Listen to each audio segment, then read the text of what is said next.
पप्पू यादव की जीत पर पूर्णिया से लेकर दरभंगा तक में जश्न।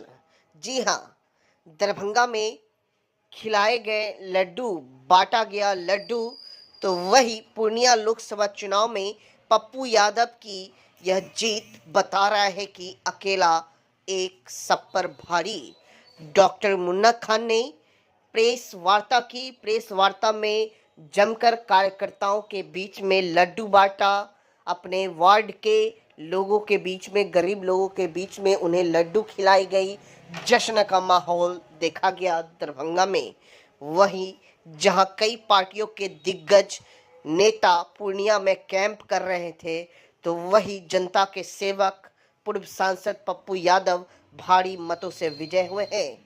आपको बता दें, यह जश्न सिर्फ पूर्णिया में नहीं मनाया जा रहा है, बल्कि पूरे बिहार में मनाया जा रहा है, जहां दरभंगा के जन अधिकार पार्टी के पूर्व जिला अध्यक्ष डॉक्टर मुन्ना खान ने अपने आवासीय कार्यालय पर बड़े हर्षोल्लास के साथ लड्डू से मुंह मीठा कराया। डॉक्टर मुन्ना खान ने कहा, प्रणाम पूर्णिया से शुरू हुआ कार्यक्रम बुधवार को अपने आवास पर धन्यवाद पूर्णिया में समापन हुआ। वही अब चलेगा काम पूर्णिया। जनता के सेवक सांसद पप्पू यादव ने जीत हासिल की है।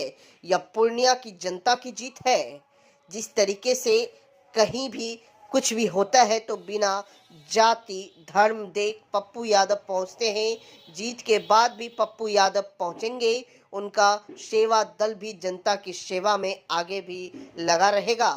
वही उन्होंने इस जीत की खुशी के मौके पर चुनमुन यादव, पुनीत बिहारी, चंद्रकांत सिंह, मणिकांत यादव, पप्पू सरदार, पिंटू खान, दिलशाद, काशिफ इकबाल, कुणाल पांडे, दीपक झा आदि सैकड़ों की संख्या में कार्यकर्ता मौजूद थे। लग रही है आप तमाम कार्यकर्ताओं को। देखिए, सबसे पहले तो मैं तमाम पत्रकार महोदय का धन्यवाद व्यक्त करता हूँ कि लगातार उन्होंने पप्पू यादव की हर काम को दिखाया और आज जिसका नतीजा कि पप्पू यादव की जीत हासिल हुई। मैं पूर्णिया की जनता को धन्यवाद व्यक्त करता हूँ। मैं पूर्णिया की जनता को दिल से धन्यवाद व्यक्त हूँ जिन्होंने पप्पू यादव पे अपना विश्वास दिखाया और अपना एक एक मत पप्पू यादव को दिया। और आज जिसके सूरत में पप्पू यादव जो है दोबारा सांसद में पहुंचे, मैं पूर्णिया के लोगों को धन्यवाद व्यक्त करता हूं। दूसरा सबसे बड़ा बात ये कि जब लगातार बीच में वोटिंग का ऊपर नीचे हो रहा था, कभी कुशवाहा जी ऊपर हो रहे थे, कभी हमारे नेता ऊपर नीचे हो रहे थे और वो ऊपर वो नीचे हो रहे थे, ऐसा महसूस हो रहा था कि कभी कभी ये स्थिति हमारे हाथ से निकल नहीं जाए। तो हम लोग की स्थिति ऐसी बन गई थी कि मतलब जिस तरह सांप सूख जाता है और आदमी बिल्कुल शांत हो जाता है, ऐसा लग रहा था कि पता नहीं क्या खेला होने वाला है, क्या खेला होगा। लेकिन हम पप्पू यादव के आह्वान पर बिहार का एक एक जनता जिन्होंने आह्वान किया था कि जो भी पूर्णिया पहुंचेगा वो सर पर कफन बांध के पहुंचेगा, हम लोग कफन बांध के ही पहुंचे थे कि अगर के नतीजा कहीं भी कुछ ऐसा खेला होता है तो पूर्णिया की जनता के साथ मिलकर कड़ा जवाब दिया जाएगा। लेकिन मैं पूर्णिया की जनता का धन्यवाद व्यक्त करता हूँ। एक ऐसा सेवक जो न जात देखता है, जो न पात देखता है, जो न दिन देखता है, जो न रात देखता है, जहाँ घटना होती है वहाँ पप्पू यादव पहले पहुँचता है, उसकी मदद करता है। मैं लगातार आप लोगों से एक बात कहना चाहता हूँ, एक ऐसा सेवक जिसको हराने के लिए सारा सिस्टम एक हो गया, पक्ष विपक्ष कुछ नजर नहीं आया कि कौन है, ऐसा लग रहा सब एक हो गया कि पप्पू यादव को किसी तरह हरा देना है। किसी को ऐसा लग रहा था कि मेरा सीट की लड़ाई है, कोई ऐसा समझ रहा था कि अगर पप्पू यादव जीत के आ गए तो पार्टी खत्म कर देगा, कोई ऐसा समझ रहा था कि अगर पप्पू यादव जीत के आए भ्रष्टाचारी लोग तो वो हम लोग को जीने नहीं देगा। तो अब ऐसा कुछ नहीं है, पप्पू यादव भारी मतों से जीत के आए हैं। मैं पूर्णिया की जनता को धन्यवाद व्यक्त करता हूँ और मैं अपने नेता का जो दरभंगा प्रतिनिधित्व करता हूँ, मैं ये आशा दिलाता हूँ कि दरभंगा ही नहीं पूरे बिहार के अंदर में जब भी कोई घटना होगी पप्पू यादव जैसे पहले पहुँचते थे, आने वाले वक्त में पप्पू यादव वैसे ही पहुँचेंगे और जो भी घटना हुआ होगा उसको आर्थिक मदद भी करेंगे और कानूनी सहायता दिलाने में भी पुरजोर कोशिश करेंगे। अच्छा बताइए कि जिस प्रकार से पप्पू यादव सर देख लीजिए, सबसे बड़ी बात नेता और जो सेवक होता है दोनों में फर्क होता है। हम लोग कहते हैं सारी जनता कहती है बिहार की सेवक पप्पू यादव, यानी वो नेता नहीं है। अगर नेता होता तो वो मधेपुरा से लड़ जाता, सुपौल से लड़ जाता, लेकिन उसने कह दिया कि नहीं, हमको सेवा जो है वो पूर्णिया से करना है, मेरा जन्म स्थान वही है, मैं वहीं पैदा हूँ, मैंने पूरा कर्म वही किया। तो भले ही मेरा जन्म स्थान कहीं और हो, लेकिन मेरा कर्म पूरा जो है पूर्णिया में हुआ है, इसलिए मैं पूर्णिया को नहीं छोड़ सकता। और आप देख लीजिए कि लास्ट अब बहुत सारी अपॉर्चुनिटी आने के बाद भी उन्होंने ये फैसला किया कि हम पूर्णिया को नहीं छोड़ेंगे, मर जाएंगे पूर्णिया नहीं छोड़ेंगे। और नेता का भविष्य ऐसा है कि नेता कोई भी बनता है तो उसका कार्यकर्ता उसका मजबूती उस पार्टी का कार्यकर्ता उसको मजबूत करता है। तो मैं विश्वास दिलाता हूँ पप्पू यादव को जहाँ कोई भी कोई घटना पहुँचेगी, पप्पू यादव सबसे पहले। चलिए काम की बात, पप्पू यादव निर्दलीय है या कांग्रेस में आएंगे? देखिए पप्पू यादव जी तो पहले अपनी पार्टी विलय ही किया था उन्होंने कांग्रेस। अभी क्या माना जाए, कांग्रेस में या निर्दलीय? बिल्कुल वापस करेंगे कांग्रेस में? अभी तो उनको निर्दलीय ही मिला है, लेकिन भविष्य में हमको लगता है कि कांग्रेस में ही जाएंगे, कांग्रेस में वापस करेंगे। बिल्कुल। अच्छा बताइए, जिस तरह से पप्पू यादव की पूर्णिया में लहर थी, जीत बहुत संघर्ष से हुआ, इसको कैसे देखते हैं आप? जी देखिए ऐसा है कि आप मैंने कहा कि वहाँ ऐसा लग रहा था ना कि किसी को ऐसा लग रहा था कि मेरा राजनीतिक जो विरासत है वो खत्म हो जाएगा, किसी को ऐसा लग रहा था कि पप्पू यादव जीत के अगर के आए तो जो उनकी पार्टी वो खत्म हो जाएगी। पक्ष विपक्ष दोनों में मिल गए, और यही नहीं जितने भ्रष्टाचारी जो अफसर थे वो भी मिले कि पप्पू यादव को किसी तरह हटाया जाए। लेकिन वहाँ की जनता ने, मैं वहाँ की जनता को सलाम करता हूँ, प्रणाम करता हूँ कि वहाँ की जनता ने एकजुट दिखाया और पप्पू यादव को भारी मतों से जीत के बाद उन्होंने कहा कि नुकसान किसका हो रहा था, किस पार्टी का हो रहा था उनके जीतने देखिए ये तो भरे मन से बोलने की जरूरत नहीं है, लेकिन जनता जानता है कि पप्पू यादव के जीतने से किस पार्टी के जो राजकुमार उनको दिक्कत होगा। क्या कांग्रेस को एक नेता की तलाश थी, पप्पू यादव के रूप में मिल गया? देखिए कांग्रेस के लोग को मैं धन्यवाद व्यक्त करता हूँ पप्पू यादव का, वो खुले मन से, बल्कि खुले मन से स्वागत करें। और मुझे लगता है कि भविष्य में बिहार पहला ऐसा होगा जहाँ से कांग्रेस फुल बहुमत के साथ जो है तमाम कार्यकर्ताओं उनके साथ मिलकर के फुल बहुमत में आएंगे। सुधर जाओ वरना 1 घंटे का समय। पप्पू यादव ने कल एक सोशल मीडिया चैनल पे ये बयान दिया है, ये किसको सावधान किए हैं? देखिए ये सावधान उन लोगों को किया है जो भ्रष्टाचार है, जो ब्लॉक के अंदर भ्रष्टाचार कर रहे हैं, जो थाना के अंदर में दलाल बैठ रहे हैं, जो बड़े बड़े अफसरों की दलाली कर रहे हैं, उन लोगों को उन्होंने कहा है कि 1 घंटे के अंदर में आप लोग सचेत हो जाइए। और आप यकीन मानिए, आप पता कीजिए कि लोगों ने एप्लीकेशन करना देना शुरू किया है कि मुझे पूर्णिया से ट्रांसफर चाहिए, कहीं और भेजा जाए। दरभंगा में अब बहुत जल्दी सबक दरभंगा से जिस प्रकार से पप्पू यादव का लगाव, बिल्कुल उनका भव्य स्वागत होगा। अभी तो हम लोगों ने कार्यकर्ताओं को जमा किया और प्रेस के माध्यम से बताने की कोशिश की कि दरभंगा में बहुत खुश है। मैं आपको बता दूं कि आने वाले समय में मिथिलांचल, सीमांचल और कोसी प्रांत का जो हिस्सा है, स्वर्गीय ललित बाबू के बाद वो नेता उभर के आएगा, तो वो सेवक पप्पू यादव ही। क्या दरभंगा में मुन्ना खान कांग्रेस का झंडा लेकर देखते हुए देखे जाएंगे? सर अगर हमारे नेता जब सब नेता कांग्रेस में होंगे तो हम भी उनके साथ हैं और मजबूती के साथ खड़े रहेंगे उनके साथ। आप भी बोलिएगा। उसे पूरे सिर्फ दरभंगा जिला वासियों को नहीं है, पूरे बिहार वासियों को, पूरे हिंदुस्तान वासियों को पप्पू यादव की जीत की खुशी है। एक व्यक्तिगत जो पप्पू यादव ऐसे नेता हैं कि पूरे हिंदुस्तान के लिए वो हर घर के बेटा, एक हर घर के भाई, हर घर के गार्जियन से निभाते हैं। पूरा वक्त जो भी आवेगा पप्पू यादव किसी भी वक्त में कहीं भी, बिहार में कोरोना काल आया, चमकी बुखार आया, कोई भी मैटर हो या कोई भी ऐसा वक्त पूर्णिया में हो या सलाब हो, हायाघाट में सलाब आया, हर जगह पप्पू यादव, हर घर का बेटा पप्पू यादव। इसलिए पप्पू यादव व्यक्तिगत पूर्णिया के से नहीं जीते हैं, पूरे हिंदुस्तान से जीते हैं। और पूर्णिया की जनता को आदाब पूर्णिया, सलाम पूर्णिया, नमस्कार पूर्णिया। चलिए पप्पू भाई, पप्पू यादव लोगों की मदद करने वाले, उनको मदद करने की जरूरत कैसे आनपड़ी चुनाव में उन्होंने लोगों से मदद की अपील की थी? देखिए हर अच्छी चीज अपने वोट का एक रेशियो समझने के लिए हर जनता से 1-1 रुपया का ये किया है। वो तो सारे बिहार वालों की मदद कर रहे थे, आर्थिक मदद चुनाव उनको में पूरे बिहार से मिला है, एक तो सिर्फ पूर्णिया से ही बात नहीं, पूरे बिहार से ही उनको 1-1 रुपया मिला है और दुआ के साथ मिला है। तो उनके विजय के उपलक्ष्य में आज आपने क्या किया? हम सब एक मुंह मीठा अपने प्रेस मीडिया के साथ और अपने पार्टी के कार्यकर्ता जनता के साथ मिठाई खिला के और खुशी का जाहिर किया। अर्जुन भवन में पप्पू यादव के साथ पूर्णिया वासियों ने केक काटकर खुशियां मनाई। इस दौरान लोगों ने उन्हें बुके देकर सम्मानित किया और बधाई दी। वहीं पप्पू यादव ने कहा कि पूर्णिया के माता एवं बहनों का उमड़ रहा है प्रेम और उनसे मिलने वाला आशीर्वाद मेरे लिए खास है। पूर्णिया की हर महिला आर्थिक, सामाजिक और शैक्षणिक दृष्टिकोण से समृद्ध हो, यह मेरा प्रयास होगा। यह जीत पूर्णिया के हर एक आदमी की है। कोटि कोटि प्रणाम सबको करता हूं मैं।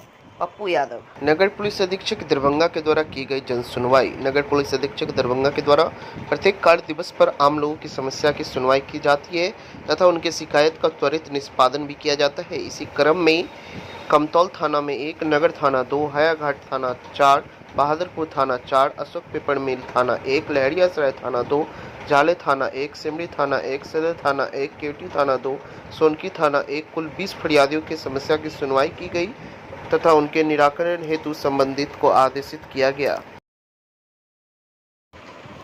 बिहार में जन सुराज कोई दूसरा या तीसरा मोर्चा नहीं होगा। जन सुराज दल बनता है तो बिहार में सिर्फ एक ही दल होगा। प्रशांत किशोर। जन सुराज पद यात्रा के सूत्रधार प्रशांत किशोर ने कहा कि आज जो टीवी पर राजनीतिक दलों के नेता बयानबाजी करते हुए बने हुए हैं, उनके आकाओं के आका बैठकर हमसे सलाह लेते रहे हैं और कैसे चुनाव लड़े, उनकी बातों पर जवाब देकर उनको ज़रूरत से ज़्यादा सामान देना नहीं चाहता। जहां तक बात दूसरे तीसरे मोर्चा की हो रही है, तो आप इतना समझ रखिए कि कोई दल या मोर्चा अगर मैं बनाऊंगा तो वही एक मोर्चा बिहार में बचेगा, दूसरा कोई नहीं बचेगा। इसी बिहार में गांव देहात प्रखंड में ऐसे स्कूल थे जहां से लोग पढ़कर बाहर निकलते थे और बहुत जीवन में ऊंचाइयों पर गए। इसी बिहार में नेतरहाट था, इसी बिहार में लंगट सिंह कॉलेज था, पटना साइंस कॉलेज था, पटना कॉलेज था, सीएम साइंस कॉलेज था। ऐसे दसियों इंस्टीट्यूशन थे और इनसे बढ़ के हर प्रखंड में मोटा मोटी 1-2 ऐसे स्कूल थे, ऐसे विद्यालय थे जहां से पढ़कर लोग अपना जीवन बना पाते थे। मैंने जो आपको बताया, ये समता मूलक शिक्षा नीति बनाने के चक्कर में आपने हर जगह विद्यालय खोल दिए। उसकी गुणवत्ता पर, उनकी सुविधाओं पर, वहां मिलने वाली शिक्षा पर आपने ध्यान नहीं दिया।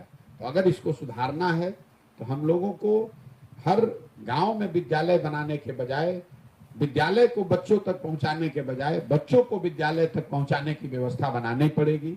जन सुराज की जो परिकल्पना है, जो हम लोगों ने अध्ययन कराया है कि बिहार में 1/3, अभी हम लोग 40,000 करोड़ रुपया हर साल खर्च कर रहे हैं शिक्षा पर, और इससे 40 बच्चे भी पढ़कर नहीं निकल पा रहे, अच्छे बच्चे। तो हम लोगों ने जो परिकल्पना की है कि अगर इसका 1/3 बजट 15,000 करोड़ रुपया खर्च किया जाए नई शिक्षा व्यवस्था बनाने के लिए, तो हर प्रखंड में, इसको याद रखिए, बिहार के हर प्रखंड में नेतरहाट के स्तर का एक विद्यालय बनाया जा सकता है।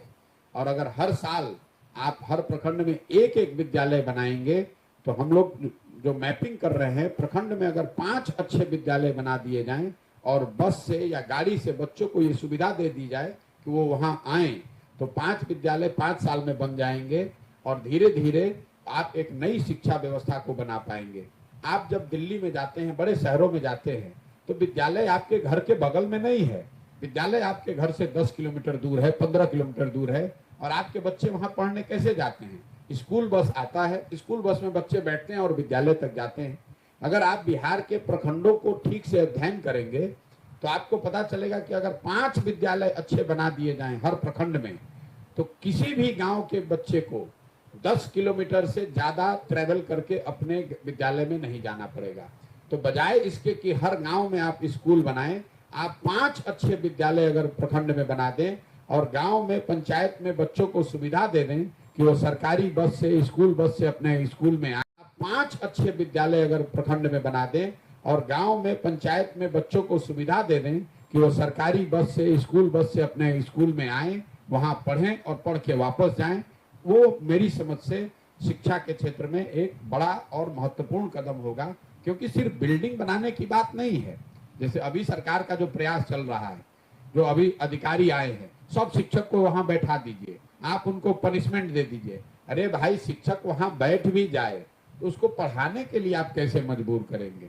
अगर किसी गांव में शिक्षक के रहने की व्यवस्था ही नहीं है, उसके खुद के बच्चे के बीमार होने पर इलाज की व्यवस्था नहीं है, तो शिक्षक वहां रहेगा कैसे?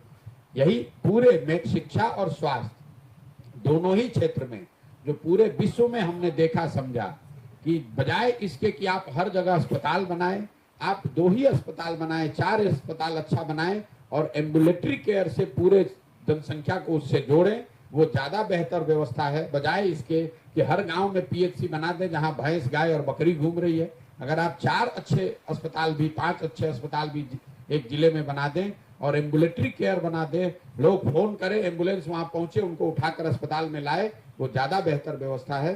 तो बिहार में मेरी जो सोच है, शिक्षा और स्वास्थ्य इन दोनों ही क्षेत्र में हर प्रखंड में कम से कम आप 3 से 5 विश्व स्तरीय संस्थाएं बनाएं, बजाय इसके कि आपने 25, 30, 40 व्यवस्था बनाई हुई है जहां पर आप खाली खिचड़ी बांट रहे हैं और चोरी करा रहे हैं। और ये पैसा हम लोग खर्च कर रहे हैं, ऐसा नहीं है कि बिहार सरकार खर्च नहीं कर रही है।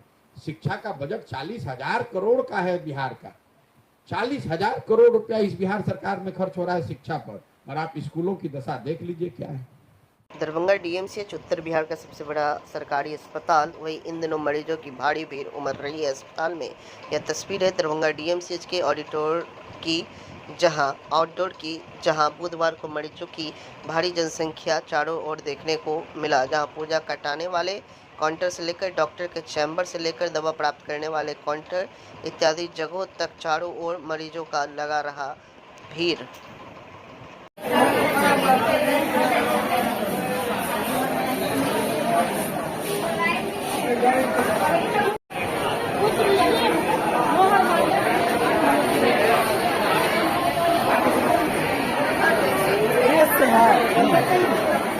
बोले ना यहाँ पे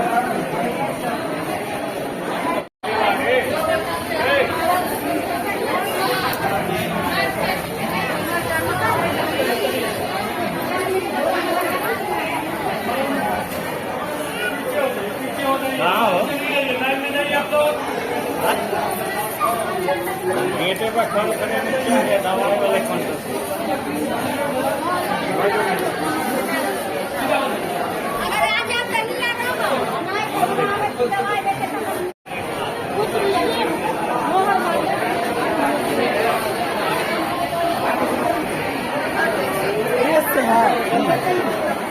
बोले ना यहाँ पे सीतामढ़ी से आए। कितनी भीड़ यहाँ पे है? यहाँ पे तो बहुत ज्यादा भीड़ है, आप देख रहे हैं कि कितनी भीड़ है यहाँ पे। क्या लग रहा है व्यवस्था में कुछ कमी लग रही है यहाँ पे? ये भीड़ को कैसे कंट्रोल करें? 500 के संख्या में लोग हैं, इसका व्यवस्था तो सब करना ही चाहिए सरकार। गर्मी है यहाँ पे, गर्मी बहुत ज़्यादा है, इसलिए बहुत ज़्यादा दिक्कत है। घंटों से लोग लाइन में इंतजार कर रहे हैं, गर्मी है, किसी को भीड़ आ रहा है, क्या सारी चीज़ दिक्कत। कौन सा अस्पताल है ये? जिला से आए हुए हैं। कितने घंटा से यहाँ लाइन में है? 4-5 घंटे से। अच्छा, क्या दिक्कत है? होने का दिक्कत है तो बहुत ज्यादा। क्या दिक्कत हो रहा है? दवा क्या मिल रहा है? आपके जरूरत के लिए एक टेबलेट देगा, अपना दूर से आएगा आदमी, भाड़ा कहाँ से आएगा, कहाँ से आए? आए घाट से आए हुए। कितने घंटा से यहाँ पे? यहाँ पे है 2 घंटे अवेलेबल, रुक गए, 1 घंटा से ऊपर ही लग गया। व्यवस्था में क्या कुछ कमी लग रहा है? बहुत कमी है। जैसे क्या कमी है? जी, जैसे कि कंफर्म का नहीं है जी, दिक्कत हो रहा है, पंखा भी नहीं है, प्लस पानी का भी साधन नहीं है। कौन सा अस्पताल है ये डीएमसी कौन सा जिला? दरभंगे के हैं आप लोग दरभंगे का। अच्छा, कितने देर से यहाँ पे है? यहाँ सर हम लोग 8 बजे से। अच्छा, लगभग कै घंटा हो गया? लगभग 8 बजे से 2 घंटा तो हो ही गया होगा, नहीं हो पाया। किस लिए यहाँ पे खड़े हुए हैं? बिना के दवाई के। अच्छा, क्या यहाँ पे काफी भीड़ है? कोई दिक्कत भी हो रहा है? ना दिक्कत तो नहीं हुआ, लाइन में, लाइन से ही सब कुछ लंबा लाइन है। घंटा नहीं, 3-4 घंटा हो गए। 4 घंटा हो गए, अभी तक नहीं डॉक्टर से देखा पहले? लाइन में 4 घंटा से लगल छी? 4 घंटा से गर्मी में देखा लेला, नहीं देखल के अभी तक। बोलियो चमड़ा गिरे डॉक्टर सुने में देखे क्या लग रहा है? डॉक्टरों की कमी है, किस वजह से इतना टाइम लग रहा है? भीड़ है, से 4-5 घंटा से गर्मी से 4 घंटा से। बोलिए जोर से। 3 घंटा से। कितने देर से 6 लाइन में? 2 घंटा से। अच्छा जी, यहाँ पे डॉक्टर से देखा है ना? कहाँ से आ रही हो? हाँ, समस्तीपुर से। सिंहवाड़ा प्रखंड से। कितने घंटा से यहाँ? 3 घंटा से। अच्छा। यहाँ लाइन लगे तो बोले वहाँ जाओ, वहाँ लाइन लगे तो यहाँ। ये टीवी वाले, मेरी अम्मी को टीवी है, तो मतलब शुरू से इलाज चल रहा है, तो इनको हम डॉक्टर को दिखा रहे हैं कि देखिए मेरी अम्मी को परेशानी, क्या दिक्कत हो रहा है यहाँ आने के बाद? यहाँ डॉक्टर तू करके बोल रहा है, अभी दिखाइए, अभी दिखाइए। अरे आप जो डॉक्टर है, हमारी परेशानी, हम दवा खा रहे हैं, शुरू से ना आपको बताएंगे कि सर ये रिपोर्ट है, ये ऐसी ऐसी बात, उसके बाद ना आप बताइएगा क्या दिक्कत हुआ, क्या दिक्कत हुआ फिर आपको? क्या जाइए आप 11 नंबर वार्ड पे दिखाइए। अब मेरा दवा है, आप देख ही नहीं रहे हैं, तो हम आपको क्या बताएं? अब आगे क्या करेंगे? आगे क्या करेंगे? लाइन में क्या दिक्कत, यहाँ पे क्या दिक्कत बुझा रहा है? लाइन नहीं लगा हुआ, गर्मी में सब परेशान हो रही है। यहाँ पे देख रहे काफी लंबी लाइन लगी हुई है, क्या लग रहा है, कितनी दिक्कत हो रही है? चलिए, बहुत परेशानी हो रही है, और मतलब बुजुर्ग को और ज्यादा परेशानी हो रही है, बहुत कमी है, और मतलब हम लोग को देखभाल नहीं किया जा रहा है। देखिए बुजुर्ग बैठी हुई है वहाँ पे, 100 से 150 लोग लाइन में लगे हुए हैं। जी 3 घंटा लगेगा, तो जितनी भीड़ है, जितना मतलब 3 घंटा लग सकता है। कहाँ से आई आप? कौन सा थाना क्षेत्र हुआ? कौन सा जगह से आए? लहियाम से। अच्छा, कितने किलोमीटर दूर से आए? किलोमीटर हमको नहीं पता, 6 अच्छा, बहुत है। चतरिया पुल से सिमरा निहालपुर जाने वाला मुख्य सड़क सुबह 6 बजे से दिन के 11 बजे तक आक्रोशित लोग सड़क जाम कर रखे अपनी मांगों को लेकर।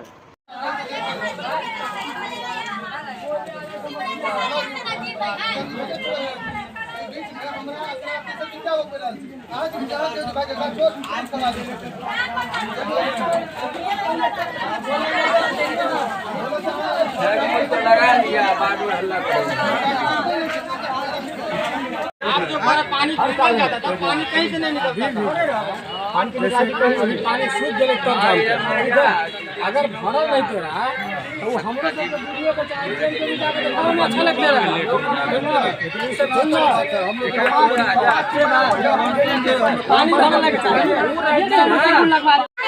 यहाँ पर नाला बनता है और रोड ऊंचा होता है। नाला के लिए समाधान होता है ना, नाला बनता है और रोड ऊंच होता है, ये के लिए जाम करल गेले। नाला नहीं चाहिए रोड में? नहीं, नाला नहीं है ना, रोड एकदम गड्ढा में भ गेले है। कौन जगह है? ई सिमरा भे गेले। सिमरा में कौन वार्ड? सिमरा निहालपुर 12 वार्ड में, 12 वार्ड है। समस्या ये है कि पानी जाके कोई समस्या नहीं है, सबके घर में पानी लगे है। ये गोरे कितने बजे घर में घर के मन खराब हो गया। घर के पानी कत बहे है? घर में पानी घर में पानी घरे में रहे क्या नहीं बताए, कहियो के पानी बहता है समस्या के पानी यहाँ पर आता है, से पानी आवे है, पानी जाए है, पानी जाए बोले करे बिच से बंद कर रहे भर जांग पानी हो जाए यहाँ पर। असंख्य बता गिरे है, मैं मन खराब हुई है। मुखिया सबके नहीं कह रही है? मुखिया कहलिए है आए बनेगा, कल बनेगा, परसों बनेगा। हाँ, नाला बनेगा, नाला बना देते हैं, समस्या हो जाएगा, मैं करता है कोई न कोनो काम। देखो है कौन वार्ड है? 12 वार्ड है। कौन गाँव से? सिमरा। सिमरा की? हाँ, सिमरा का है। की नाम है यहाँ के? नाम सुनीता देवी है। नहीं, कुछ आचार संहिता की वजह से नहीं काम शुरू हुआ है, लेकिन अब जाते हैं, अब आचार संहिता खत्म होता है तो बस जा करके। लोगों का आरोप है कि बार बार आपको आश्वासन ही मिलता है मुखिया की तरफ से, आपके तरफ से। विशेष तौर पर पंचायती राज में राशि का अभाव सबसे पहला मुद्दा ही है। तो इस राशि में तो कोई भी आदमी तो अपने घर से तो पहले नहीं लगा पाएगा, क्योंकि सरकार को तो हम लोग पहले योजना बना के देंगे, फिर पंचायत सचिव उसका राशि तय करवाएंगे, उसके बाद ही राशि का डिमांड होगा, उसके बाद ही योजना शुरू होगा, उसके बाद ही उस पर कुछ विशेष काम किया। आप लोगों ने कितना प्रयास किया? हम लोग तो अथक प्रयास में लगे हुए हैं, क्योंकि हम लोग भी पानी में हेल के जाते हैं। यानी 4 साल से कुछ 4 साल से कुछ नहीं हुआ? 2 साल 2.5 साल हुआ है। इनका 2 साल 2.5 साल हुआ है, समस्या 2 साल 2.5 साल से कुछ नहीं। पानी निकल जाता था, ठीक है, निकलता था। एक्चुअली बगल से जो है ना, उस टाइम मकान नहीं था, अभी 1 साल या 6 महीना से जो है ना मकान बन रहा है ना, ये झूठ है। उसी से मकान जो बन रहा है इनके बनने से पहले से पानी विशेष लग गया। नाला निर्माण होगा? झूठ है, ये झूठ है। नाम बताइए आप। राजेश कुमार शाह, क्या है? पंचायत समिति प्रतिनिधि। पूरा आश्वासन हम दिए थे, हाँ। सरकार आवंटन दिया ही नहीं। पंचायत मेरा अभी भी लाइबिलिटी में चल रहा है। इस बार फिर हम चेयरमैन साहब बने हैं सीता देवी, उनसे मैं आग्रह किया हूँ, उनको ला के भी यहाँ दिखवाए, रोड से अवगत करवा दिए। उन्होंने आश्वासन दिए कि ठीक है, आचार संहिता के बाद इस पर काम करवा देंगे। मुखिया जी लोगों को बार-बार, लोगों का आरोप है कि बार-बार आश्वासन सिर्फ आपके द्वारा दिया जाता, काम नहीं होता। आवंटन सरकार दिया ही नहीं तो हम कहाँ से काम करेंगे? इसके लिए आप क्या प्रयास तो करेंगे? प्रयास तो किए, तो वही ना चेयरमैन कई साल से अध्यक्ष प्रयास हो रहा है। उन्होंने क्या कहा आपको? उन्हें आश्वासन दिए कि हम इस पर काम करवा देंगे आचार संहिता के बाद। काम होगा इस बार? एकदम निश्चित होगा। क्या नाम हुआ आपका? दिनेश पासवान, कहाँ के मुखिया हैं? इमरान है। आज देश को 500 करोड़ पेड़ों की और पूरी दुनिया को 1 लाख करोड़ पेड़ों की ज़रूरत है। डॉक्टर जावेद अब्दुल्ला लोगों ने किया आह्वान। मैं राष्ट्र राज्य की मानव जनित नागरिकता के साथ प्राकृतिक प्रदरता, पर्यावरण, नागरिकों के अधिकार और कर्तव्यों पर भी शिक्षित और संकल्पित होने की आवश्यकता पर दिया बल। शिशोपूर्वी करकौली के ग्रामीण वासियों ने बागमती नदी की समस्या रखते हुए बताया कि कहीं दूर फैक्ट्री के वेस्टेज से बागमती नदी दरभंगा का पानी गंदा हो रहा है। वहीं जीवछ घाट की महिलाओं ने घाट को अधूरा बनाकर क्या देने कार्यक्रम की है? समस्या बताई, जिससे श्रद्धालुओं को बड़ी कठिनाई हो रही है। हैं कि आज विश्व पर्यावरण दिवस है। इस अवसर पे सारी दुनिया के लोग सारी दुनिया के पर्यावरण की चिंता करते हैं। अब हमें यह चिंता साल में एक दिन नहीं बल्कि हर दिन करनी होगी, हर सुबह हर शाम करनी होगी। जहाँ तक आज के इस कार्यक्रम की बात है तो ये पर्यावरणीय नागरिकता यानी एनवायरमेंटल सिटीजनशिप, ये एक अभियान 2 जून से हम लोग 9 जून तक के बीच चला रहे हैं। 2 जून को किसी कारणवश एक ऑनलाइन व्याख्यानमाला होना था, वो नहीं हो सका। एक घटना घटी हमारे बीच, वो अब 22 जून को होगा। आज का जो कार्यक्रम है इसमें हम ग्रामीण परिवेश में जा कर के और एक टर्म है ट्रेडिशनल इकोलॉजिकल नॉलेज यानी पारंपरिक पारिस्थितिक ज्ञान। ये आपको जो ग्रामीण परिवेश में रह रहे लोग हैं उनके पास ऐसे ढेरों ज्ञान की चीज़ें मौजूद हैं जो वो अपने आसपास पर्यावरण किस तरह सुरक्षित संरक्षित रखते थे। तो हम आज के दिन उन्हीं के बीच जा कर के उनसे भी ये सीख रहे हैं और उन्हें पर्यावरण के विषय में चंद बातें बता रहे हैं। उनसे बता रहे हैं कि पर्यावरण अब हमारे लिए किस दर्जा ज़रूरी है, हमारे लिए भी और हमारे बच्चों के लिए भी। एक बात जो ज़रूरी है इसमें पर्यावरणीय नागरिकता में वो ये कि नागरिकता से लोग ये समझते हैं कि केवल और केवल एक नेशन स्टेट जो होता है, राष्ट्र राज्य, उसी के प्रति हमारी नागरिकता होती है या वही हमें ये नागरिकता देता है। तो ऐसा नहीं है। नागरिकता के कई प्रकार हैं और ये नागरिकता तो मानव जनित है, लेकिन हर बच्चा जो जन्म लेता है वो अपने जन्म से पूर्व ही इस पूरे ब्रह्मांड का एक नागरिक वो पूरे क्रम में आ जाता है। नमस्कार, मैं वीना पांडे, सदस्य कृष्ण कन्हैया अमर सेवा संस्थान रामबन दरभंगा की तरफ से आप सभी भाई बहनों माताओं का हार्दिक अभिनंदन करती हूँ। भाई बहनों, मुझे ये बताते हुए बहुत खुशी हो रही है कि आज कार्यालय में संस्था के सचिव महोदय श्री कन्हई कांझा और शैक्षणिक विभाग के प्रभारी श्री संजीव ठाकुर जी हम सब के बीच उपस्थित हैं।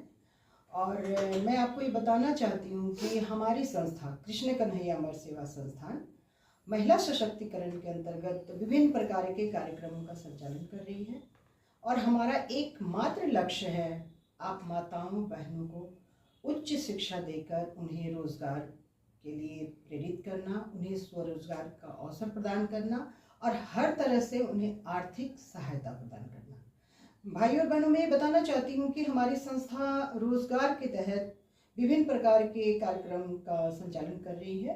इसके तहत हम महिलाओं को रोजगार देने के लिए विभिन्न प्रकार के पहले प्रशिक्षण कार्यक्रम चला रहे हैं, गारमेंट उद्योग भी चला रहे हैं। प्रशिक्षण कार्यक्रम में हम महिलाओं को मिथिला पेंटिंग, मधुबनी पेंटिंग, सिक्की आर्ट, पेपर मैशिंग आर्ट और बहुत तरह के विभिन्न प्रकार के हस्तशिल्प कलाओं का प्रशिक्षण दे रहे हैं।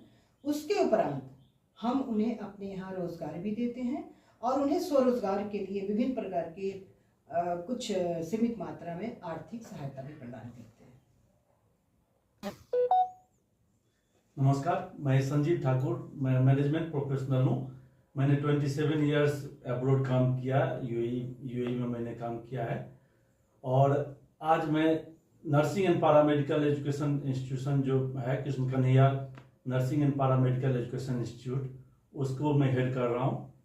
उसका मैं एडमिनिस्ट्रेटिव पार्ट देख रहा हूँ। हमारी संस्थान में 8 तरह के कोर्सेज हैं जो कि हम लोगों ने एक वो प्लान किया कि जो कहीं भी अगर बाहर लोग पढ़ने के लिए जाते हैं तो यहाँ पे रहे और मिनिमम से मिनिमम पैसे में मिनिमम पैसे खर्च करके उनको पढ़ाई ये कराएंगे।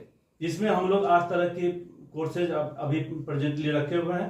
BSc nursing, ANM, GNM, BMLT, bachelor in medical lab technology और DMLT, diploma in medical lab technology और डीओटीटी, ये है ऑपरेशन थिएटर टेक्नोलॉजी का, और DMU, diploma in medical ultrasonography और ईसीजी टेक्नोलॉजी। इस पे हम लोग काम कर रहे हैं और हम लोग चाह रहे हैं कि जो मैक्सिमम लोगों को जॉब तो चाहिए, तो हम लोग जॉब प्रदान करेंगे। यहाँ से प्लेसमेंट हम लोग इमीडिएट दिलाएंगे। ये हम लोगों की वो है जो लोगों में बेरोजगारी दूर हो जाए। धन्यवाद। नमस्कार, मैं कन्हैया झा, सचिव कृष्ण कन्हैया अमर सेवा संस्थान। मैं सर्वप्रथम आप सभी भाइयों, दोस्तों, माताओं एवं बहनों को प्रणाम करता हूं और सभी से निवेदन है कि मैं संस्थान में अनाथालय, आश्रम, विधवा आश्रम, वृद्धा आश्रम बनवाकर जरूरतमंदों व्यक्तियों को सुविधा प्रदान करना चाहता हूं। मेरा उद्देश्य है, इसमें किसी भी प्रकार की सरकारी कोई योगदान सहायता नहीं मिल रहा है। आप सभी भाइयों, दोस्तों, माताओं और बहनों से मेरा निवेदन है कि इस उद्देश्य में सहयोग करने की कृपा करेंगे और संस्था पर आने की कृपा करेंगे। धन्यवाद।